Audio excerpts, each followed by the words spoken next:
1 kilo gold, நம்ம இந்த 1 kilo கோலை எங்கே வாங்குறது, எங்கே விற்கிறது அப்படின்னு யோசிச்சிங்கனாக்கா, தாராளமாக நீங்கள் பப்ளிக் கோல்டே வாங்க முடியும். பப்ளிக் கோல்டே திரும்ப விற்கலாம். நம்மளுக்கு 1 கிலோ அளவு கோல்டு கிடைக்கிறது நாட் ஈஸிங்க. ஆனால் பெரிய பெரிய கம்பெனினாக்கா கண்டிப்பாக இவ்வளோ அளவிலான இவ்வளோ பெரிய சைஸில் கோலை வெளியாக்குவாங்க. ஸோ அந்த வகையில் Public Gold Malaysia leading gold and silver trading company.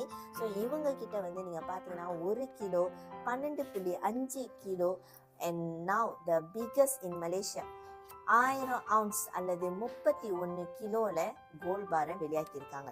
So இந்த மாதிரி கோல்ட் பார்லாம் நீங்கள் வாங்கினீங்கன்னா நீங்கள் எங்கேயுமே போகிறத விட திருப்பியும் பப்ளிக் கோல்டே விற்க முடியுங்க. அண்ட் ஆல்சோ நீங்கள் பார்த்தீங்கன்னா 1 கிலோ கோல்டு ஒரு வீடு அளவுங்க அதோட வேல்யூ. ஸோ அப்போ உங்ககிட்ட ஒரு ரூமா சேவா இருந்தாலும் டக்குன்னு உங்களுக்கு காசு தேவைப்படுது, 4 லட்சம் வரையும் உங்களுக்கு வேணும்.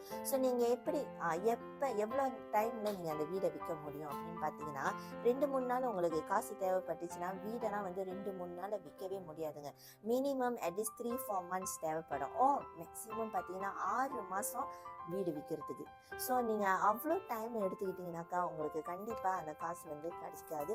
ஆனால் பப்ளிக் கோல்டில் நீங்கள் மினிமம் 2-3 டேஸ்லேயே அந்த காசு உங்களுக்கு கிடைக்கும் கிலோ. ஸோ நீங்கள் இந்த 1 கிலோ கோல்டை விற்றா 2-3 டேஸ்லேயே உங்களோட காசு உங்கள் அக்கௌண்ட்டில் புரிஞ்சிடும். இதே நீங்கள் வீடு விற்கிறதா இருந்தாக்கா மினிமம் 3-4 மந்த்ஸ், மேக்ஸிமம் 6 மாதம், இல்லை அதுக்கும் கூட போகுங்க.